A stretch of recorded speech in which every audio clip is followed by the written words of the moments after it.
My son Trevor raised a glass to my birthday and, smiling, called my life useless. The guests fell silent, and he simply left, leaving me humiliated. He did not know that I was going to give him a $2 million house. His words were like a knife, slicing through years of self-sacrifice. But that evening was not the end, it was the beginning. I decided that Trevor and his cold wife Lindsay would pay for their neglect. Revenge would not be hasty, it would be just. And I knew where to start. Before we continue, please subscribe to the channel and let us know where you are listening in the comments. The restaurant buzzed with the clink of glasses and forced laughter, but the air turned heavy the moment Trevor raised his glass. His words, calling my life wasted, still hung like smoke, choking the room. I gripped my wineglass, the stem cool against my palm, and forced a smile that felt like a crack in my face. The guests, a mix of Trevor's business friends and a few of my old neighbors, stared at their plates. Silence screamed louder than any insult. Trevor leaned back in his chair, smirking, his tie loosened like he'd already won. Lindsay, his wife, sat beside him, her diamond earrings catching the chandelier's light. She sipped her wine, her lips curling just enough to show she enjoyed the show. My chest burned, but I kept my voice steady. "You done?" I asked, low, almost a growl. He laughed, sharp and mean. "Done? Dad, I'm just getting started. You sit there, acting like you're some saint, but what you got? This?" He waved a hand at the restaurant, at the half-eaten cake with "Happy 62nd" scrawled in icing. "You're a nobody. Always were." The words hit like a slap, but I didn't flinch. Not yet. I thought of the deed to the house, $2 million, my life savings, meant for him and Lindsay. It was supposed to be my gift, my way of giving Trevor the life I never had. Now, that deed felt like a stone in my pocket, heavy and useless. Lindsay leaned forward, her voice smooth as silk. "Frank, we don't need your approval. We've earned our place. You." She paused, her eyes flicking over me like I was a stain on her dress. "You're just, here." I set my glass down. The clink echoed. "I was going to give you something tonight," I said, my voice calm, though my pulse hammered. "A house. Paid in full. But after this?" I looked at Trevor, then Lindsay. "Forget it." The room froze. A woman at the next table gasped. Trevor's face twisted, his cheeks flushing red. "You're lying," he shouted, slamming his fist on the table. Wine sloshed from a glass, staining the white tablecloth like blood. "You? A house? You're too cheap to buy a new car." I didn't answer. I didn't need to. The truth was in my eyes, and he saw it. His rage boiled over, and he stood, knocking his chair back. "You're pathetic, Dad. Always playing the victim. I'm done with you." Lindsay grabbed his arm, her nails digging into his sleeve. "Let's go, Trev. He's not worth it." She shot me a look, cold, dismissive, like I was garbage left on the curb. They stormed toward the door, Trevor's shoes squeaking on the polished floor. The door slammed behind them, the sound sharp as a gunshot. The guests muttered, avoiding my gaze. The waiter hovered, unsure, then started clearing plates. The table was a mess, crumpled napkins, half-eaten food, and that damn cake no one touched. I sat there, alone, the tick of the restaurant's clock drilling into my skull. 62 years, and this was my reward. A son who spat in my face, a daughter-in-law who saw me as a relic. I paid the bill, my hand steady despite the storm inside. The night air hit me as I stepped outside, cool and sharp. I didn't go home. Not yet. I walked, the city lights blurring as my mind churned. Trevor's words replayed, each one a cut deeper than the last. But something else stirred, a memory, faint but vivid, of a promise I made long ago. A promise to myself. The house was too quiet, the kind of silence that presses on your chest. I sat in the living room, the only light from a lamp that flickered when the wind rattled the windows. In my lap was the family album, its leather cover worn from years of handling. I opened it, and there we were, me, Ellen, and Trevor, smiling at some long-gone picnic. His tiny hand clutched a balloon, his grin wide enough to break your heart. I traced the photo, my thumb smudging the edge. Where had that boy gone? My mind slipped back, unbidden, to the day I sold my old Honda. It was a beat-up thing, but it ran, and I loved it. Trevor was 18, accepted into a college I couldn't afford. I stood in the driveway, watching the buyer drive it away, the cash in my pocket feeling like a betrayal. That money paid for Trevor's first semester. He hugged me that night, his voice thick with promise. "I'll make you proud, Dad. I'll pay you back." I believed him. God, I believed him. I flipped a page. Another photo, Trevor at graduation, his cap tilted, his smile cocky. I'd worked double shifts at the firm, crunching numbers until my eyes burned, to cover his tuition. When his first business flopped, a tech startup he swore would change the world, I bailed him out. Wired him 50 grand without a second thought. He called me his hero then. Said he'd never forget it. The album felt heavier now. I turned another page, and there was Ellen's funeral. Trevor stood apart, checking his phone while I shook hands with mourners. He didn't stay long. "Got a meeting, Dad," he mumbled, and left me in that empty church. I hadn't cried that day. I didn't know how. The silence in the house grew louder, broken only by the creak of the floorboards. I closed the album, my fingers lingering on the cover. All those years, I told myself it was worth it. Every late night, every missed vacation, every dream I shelved, they were for him. For Trevor. And what did I get? A son who called me a failure in front of a room full of strangers. My gaze drifted to the wall, to the clock Ellen loved. Its ticking was relentless, each second a reminder of time I couldn't get back. I stood, the album sliding to the couch. Enough. I'd spent too long waiting for Trevor to be the son I raised. He wasn't that boy anymore. Maybe he never was. I crossed the room to my desk, the floor cold under my socks. My laptop sat there, its screen dark. I opened it, the blue light harsh against the dim room. My hands hovered over the keys. I didn't know exactly what I was looking for, but I knew one thing, I wasn't going to sit in this silence anymore. Not tonight. Not ever again. The laptop's glow lit my face, casting shadows on the walls of my study. The clock on the shelf ticked, steady as a heartbeat, urging me forward. I typed Trevor's name into the search bar, my fingers deliberate. Articles popped up, his name tied to a string of business deals, each shakier than the last. One headline caught my eye, "Local entrepreneur faces scrutiny over unpaid debts." I leaned closer, a grim smile tugging at my lips. So, Trevor was in trouble. Good. I scrolled, piecing together the mess he'd made. His latest venture, some fintech startup, was bleeding money. Investors were pulling out. I remembered him bragging about it last year, all swagger and promises of going big.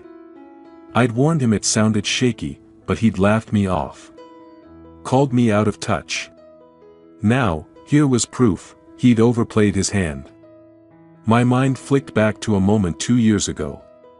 Trevor, over dinner, boasting about a game-changing deal. I'd asked questions, simple ones, about cash flow, contracts. He'd snapped, told me to stick to my boring spreadsheets. I'd let it go. I always let it go. Not anymore. I grabbed my phone and dialed Jack, an old friend from my days as a financial consultant. He picked up on the second ring, his voice gravelly but warm. "Frank? Hell, it's late. You okay?" "I need a favor," I said, keeping my tone even. Trevor's business. I want details. Off the record. Jack paused, then chuckled. Your kid's been playing with fire, hasn't he? I've heard whispers. Give me a day, I'll dig up what I can. He's not my kid anymore, I said, the words sharper than I meant. Jack didn't push. He promised to call tomorrow and hung up. I set the phone down, my pulse steady for the first time in hours. I pulled a notepad from the drawer, the paper crisp under my pen. I wrote, Trevor, debts. Bad deals. Then, Lindsay, image, social media. She was an influencer, her life a curated lie on Instagram. One crack in that facade, and she'd crumble. I'd seen her type before, people who lived for likes, not truth. Her weakness was as clear as Trevor's. The pen scratched as I jotted ideas. Quiet moves, nothing flashy. I wasn't some cartoon villain. This was about justice, about showing them I wasn't the nobody they thought. I'd spent decades building a life, a fortune, while they squandered theirs. They'd underestimated me. That was their mistake. I stood, crossing to the study's door. I closed it, the click solid, final. The room felt different now, like a war room instead of a refuge. The clock ticked on, but it didn't bother me anymore. It was counting down to something new. I sat back at the desk, my eyes on the screen. A new article loaded, a photo of Trevor shaking hands with some investor, his smile all teeth. I clicked it, and there it was, the first thread to pull. The library's reading room smelled of old paper and dust, the kind of scent that clings to your clothes. I sat at a corner table, surrounded by stacks of financial journals, their pages yellowed and crisp. The clock on the wall ticked, each second a nudge to keep digging. My laptop hummed softly, open to a database of business filings. Trevor's name glared back at me from the screen, tied to a sinking ship of a company. I jotted a note, over-leveraged. Investors fleeing. My pen, its grip worn smooth, scratched against the paper. I'd spent decades analyzing numbers, spotting cracks in deals others missed. That skill, dormant since retirement, woke up now. Trevor's business was a house of cards, big promises, no substance. I found an article buried in a trade journal, detailing a shady loan he'd taken to prop up his startup. The terms were predatory, the kind that bury you. I smiled, thin and sharp. He'd always been reckless, but this was a gift. My mind flicked to a dinner last spring. Trevor, glass in hand, bragging about a bulletproof deal. I'd asked about the lender, and he'd snapped, told me to mind my own business. I should have pushed harder. Instead, I'd paid for his wine. Never again. I pulled out my phone and called Jack. He answered, his voice low, like he was in a meeting. Frank, you're obsessive, he said, half joking. What now? Tell me about Trevor's loan, I said. The one from that offshore outfit. Jack sighed. It's a mess. High interest, tied to some sketchy firm. He's missed payments. Word is, they're circling. And there's talk of an ethics probe, something about fudged numbers. He paused. You sure you want to go down this road? I'm sure, I said, my tone flat. Jack promised more details and hung up. I leaned back, the chair creaking. An ethics probe. That could ruin him. The library was quiet, save for the rustle of pages and the hum of a fluorescent light. I crossed to the copier, feeding it an article about Trevor's deal. The machine whirred, spitting out pages that felt like ammunition. Back at my table, I sifted through Lindsay's world next. Her Instagram was a shrine to perfection, designer bags, curated brunches, sponsored posts. But the comments told another story, brands dropping her, whispers of inflated follower counts. One scandal, and her empire would crack. I stacked the documents, their edges uneven, and slid them into a folder. The clock read 3:17 p.m. Time was moving, and so was I. Outside, the wind howled, rattling the library's glass doors.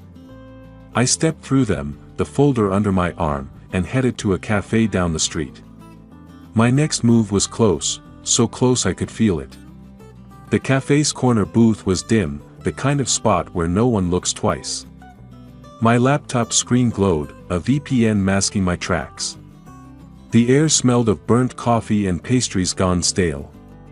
I typed carefully, crafting an email to one of Trevor's investors, a man named Hargrove, known for cutting losses fast. The subject line was simple: concerns about your investment. Attached were scanned copies of the loan agreement and that damning article. No signature, no trace. Just facts. I hovered over the send button, my finger steady. This was it, the first cut. I thought of Trevor's smirk at my birthday, his voice calling my life wasted. He'd laughed then. Let's see him laugh now. I clicked. The email vanished into the ether, a silent arrow aimed at his heart. My mind drifted to a moment years back, Trevor crowing about his genius deals. I'd warned him about shady partners, but he'd brushed me off. You're stuck in the past, Dad, he'd said. Stuck. Maybe I was. But I knew how to play clean and quiet, skills he never learned. My phone buzzed, snapping me back. Trevor's name flashed on the screen. I let it ring twice, then answered, my voice calm. What? You bastard, he hissed, his words slurring with rage. You sent that email, didn't you? Hargrove just pulled out. My deal's tanking.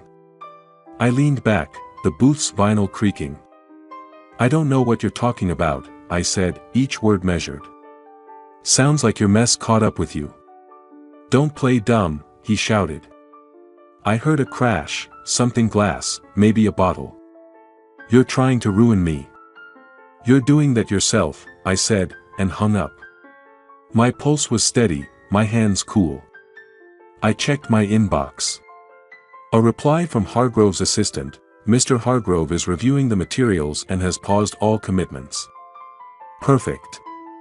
The cafe's clock ticked, its hands creeping toward evening. Trevor's thread echoed, but it was empty. He was scrambling, and I was just starting. Lindsay was next. Her sponsors wouldn't like what I'd found about her authentic brand. I closed my laptop, the screen's light fading. The door jingled as I stepped outside, a small recorder in my pocket, its weight a promise of more to come. The knock on my door was sharp, like a hammer on steel. I knew who it was before I opened it. My hand brushed the recorder in my pocket, its button already pressed. The living room was dark, save for a flickering lamp that cast long shadows on the walls. I opened the door, and there they were, Trevor, his face red and twisted, and Lindsay, her eyes cold as frost. The scent of her perfume, sharp and floral, hit me like an insult. You've gone too far, Trevor spat, pushing past me. His shoes scuffed the hardwood. Lindsay followed, her heels clicking, her purse clutched like a shield. I closed the door, the click loud in the tense air. Sit, I said, gesturing to the couch. They didn't. Trevor paced, his fists clenched, while Lindsay stood rigid, her lips a thin line. You tanked my deal, Trevor said, his voice low, dangerous. Hargrove's gone, and now the bank's calling. You owe me, Dad. Fix this. I crossed my arms, my face a mask. Oh, you. After what you said. You called me nothing. Lindsay stepped forward, her voice smooth, practiced. Frank, let's be reasonable. We're family. You don't want to hurt Trevor's future, do you? Her smile was fake, her eyes calculating. I saw right through her. Family? I said, my tone ice. Family doesn't humiliate each other in front of strangers. Trevor slammed a hand on the wall, the sound sharp. Enough games. Give me the money to cover the loan, or I'll make sure everyone knows what a selfish old man you are. I didn't flinch. The recorder hummed silently, catching every word. "You're not getting a dime," I said. "You made your choices." Lindsay's mask slipped, her voice sharp. "You're pathetic, Frank. Hoarding your money while we struggle. You're no father." She turned to Trevor. "Let's go. He's useless." Trevor glared, his breath heavy. "This isn't over. I'll bury you." He stormed to the door, Lindsay trailing him. The door slammed, the sound echoing in the quiet house. The clock ticked, steady, relentless. I pulled the recorder out, its red light steady. I played it back, their voices clear, Trevor's threats, Lindsay's venom. My lips curved, not quite a smile. This was gold. I sat at my desk, the recorder beside my laptop. The screen woke with a soft glow, and I opened a new file. Trevor and Lindsay thought they could bully me. They were about to learn how wrong they were. The lawyer's office was cramped, the air thick with the scent of ink and old coffee. Papers teetered in stacks on the desk, and a window AC unit rattled like it was on its last legs. I slid a USB drive across to Richard, my old friend and occasional legal counsel. His gray eyebrows lifted as he plugged it into his laptop. The clock on his wall ticked, each second a reminder that time was my ally now. I leaned back in the creaky chair, my notebook open, its pages filled with precise, inked steps. Richard played the recording, Trevor's threats, Lindsay's venom. His frown deepened with every word. "This is dynamite, Frank," he said, pausing the audio. "But dangerous. You sure you want to play this game?" "I'm not playing," I said, my voice low, steady. "They crossed a line. I'm just evening the score." He nodded, rubbing his chin. "All right. We can use this, but no fingerprints. Anonymous leaks, third parties. You're too close to this." He jotted a note, his pen scratching. "What's the endgame?" I didn't answer. Not fully. My plan was a mosaic, pieces falling into place, the recording to discredit Lindsay, pressure on Trevor's creditors to tighten the noose. I'd spent years untangling financial knots for clients, now, I'd unravel my son's life. "Just make sure it's airtight," I said. Back home, the house was silent, save for the clock in the hall. Its ticking felt like a pulse, steady and sure. I sat at my desk, the notebook open. Step 1, alert Trevor's creditors about his missed payments, using public records to nudge them into action. Step 2, leak Lindsay's recording to a rival influencer, someone hungry enough to expose her. Each line in my notebook was a brick in the wall I was building, one that would box them in. I thought of Trevor's birthday toast, his smug grin as he called me worthless. The memory stung, but it fueled me too. I'd given him everything, my savings, my time, my dreams. And Lindsay, with her polished cruelty, had egged him on. They thought I was weak, a relic. They'd learn how wrong they were. Richard called later, confirming the first move was ready. "The creditor letters drafted," he said. "No trace to you. Send it tomorrow, and they'll be on Trevor like vultures." I thanked him and hung up, my pulse calm. The envelope sat on my desk, addressed to a loan officer who'd never know my name. I picked it up, its weight solid, final. Tomorrow, the first domino would fall. The morning sun filtered through my kitchen blinds, painting stripes on the table. I sipped coffee, its bitterness sharp, and unfolded the newspaper. The headline screamed, "Local entrepreneur faces financial ruin." Trevor's name in bold, his photo grainy but unmistakable, head down, dodging cameras outside his office. I set the mug down, a quiet satisfaction settling in my chest. The clock ticked, each sound a nail in his coffin. I'd mailed the letter to Trevor's creditors 2 days ago, a carefully worded tip about his unpaid debts. Public records, nothing traceable. They'd moved fast, demanding immediate repayment. Jack called as I scanned the article, his voice grim. "It's a bloodbath, Frank. Trevor's office is a ghost town. Creditors froze his accounts. He's done." "Good," I said, flipping the page. "What else?" Jack hesitated. "He's fighting with Lindsay. I heard them at a bar last night. She was screaming about her brand, how he's dragging her down." He chuckled darkly. "They're cracking."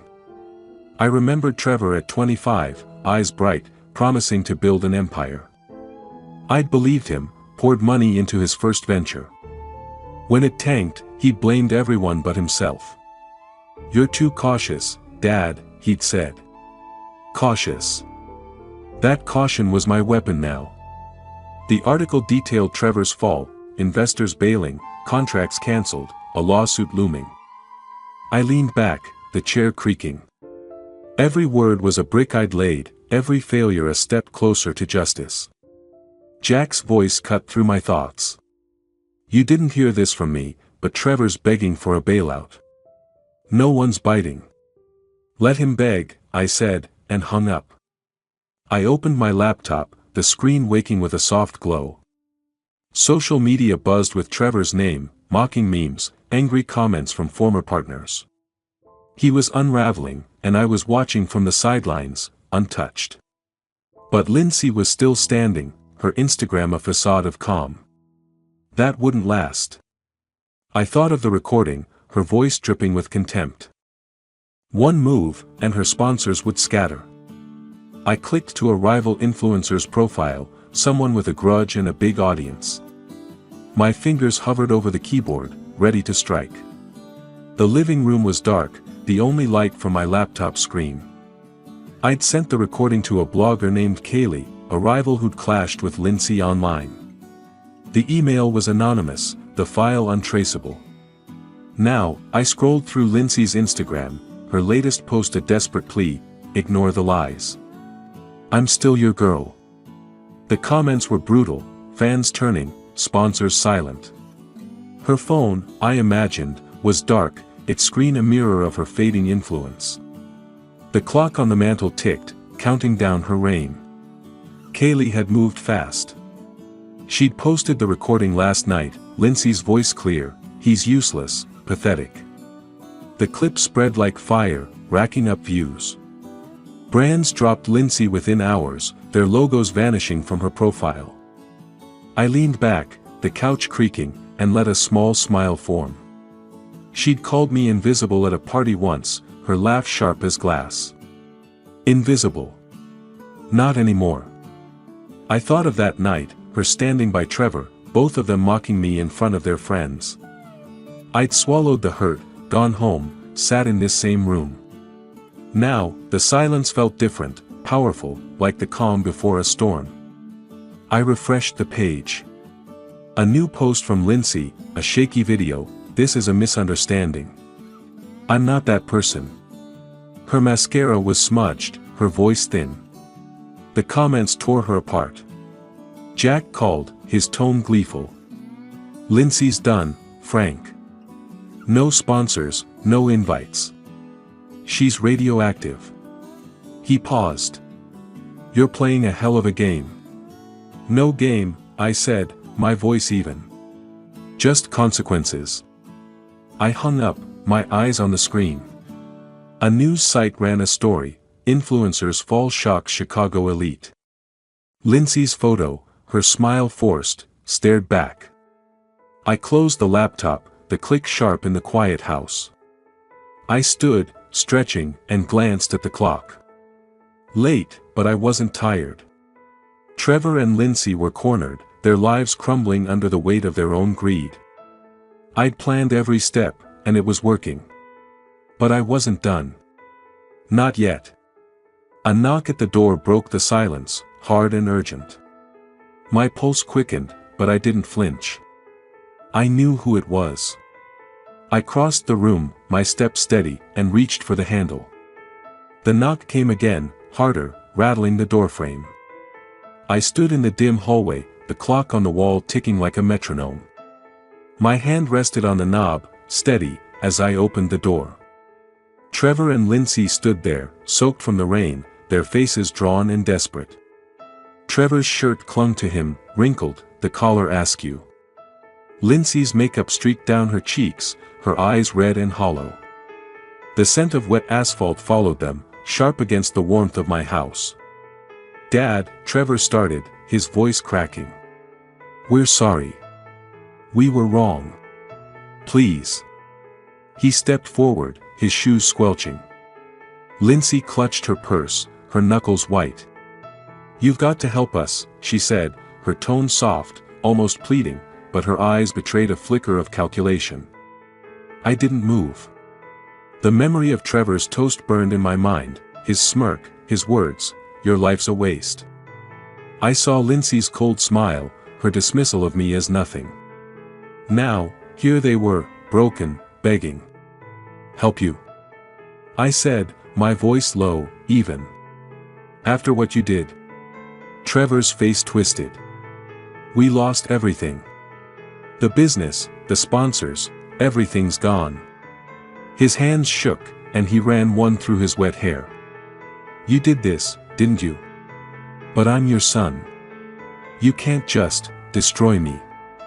Lindsay touched his arm, her voice smoother. "Frank, we're family. You're better than this. Let's fix it together." Her words were honey, but they rang hollow, like a script she'd rehearsed. I stepped back, my gaze hard. The clock's ticking filled the silence. "You made your choices," I said. "You spat on everything I gave you. Family. You don't know the meaning of it." Trevor lunged forward, his voice rising. "You're heartless. You ruined us." I held up a hand, stopping him cold. Lindsay grabbed his sleeve, her nails digging in, but her eyes stayed on me, searching for a crack. She found none. "Get out," I said, each word deliberate. "You're not welcome here." Trevor's jaw dropped, his breath ragged. Lindsay's face hardened, her mask slipping. "You'll regret this, Frank," she hissed, but her voice trembled. I opened the door wider, the rain's patter loud against the porch. They hesitated, then turned, Trevor muttering under his breath. The door closed with a heavy thud, locking them out. The silence that followed was thick, unbroken except for the clock's steady rhythm. I walked to the living room, my steps slow. On the mantel sat a framed photo of Emily, her smile soft, timeless. I touched the glass, my fingers lingering. "You'd have hated this, Em," I murmured. "But it's done." The weight of the night settled, but it wasn't heavy. It was final. The sun blazed over the community center, its lawn dotted with balloons and banners. A crowd milled about, their chatter warm, excited. I stood at a podium, the microphone cool in my hand, a bronze plaque gleaming behind me, Emily Greenwood Foundation. The air smelled of fresh grass and hope. The clock tower nearby ticked, its sound faint but present, a reminder of time moving forward. I cleared my throat, the crowd quieting. "This foundation," I said, my voice steady, "is for families who need a hand up. For kids who deserve a chance. It's Emily's dream, and today, it's real." Applause erupted, hands clapping, faces smiling. I scanned the crowd, neighbors, strangers, a few old colleagues. No Trevor. No Lindsay. Just people who believed in this. Emily's face flashed in my mind, her laugh bright as we planned a future of giving back. We'd never gotten there together, but I was here now, honoring her.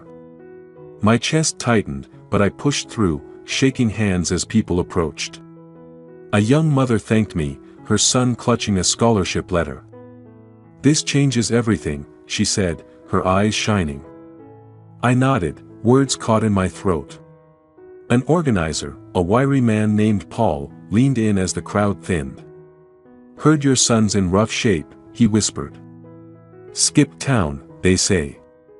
I shrugged, my face neutral. "That's his story, not mine." Paul nodded, letting it drop. "The rumors didn't matter. Trevor and Lindsay were shadows now, their lives a cautionary tale. The ceremony ended, and I walked to my car, the sun warm on my back. The foundation was funded, millions from my savings, built over decades of quiet discipline. I'd never flaunted it, never needed to.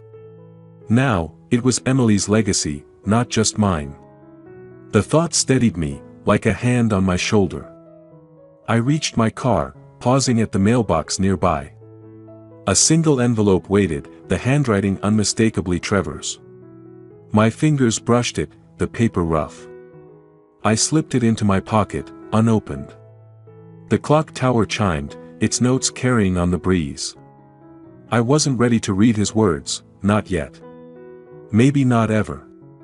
The memorial garden was quiet, the stone marker for Emily glowing in the fading light.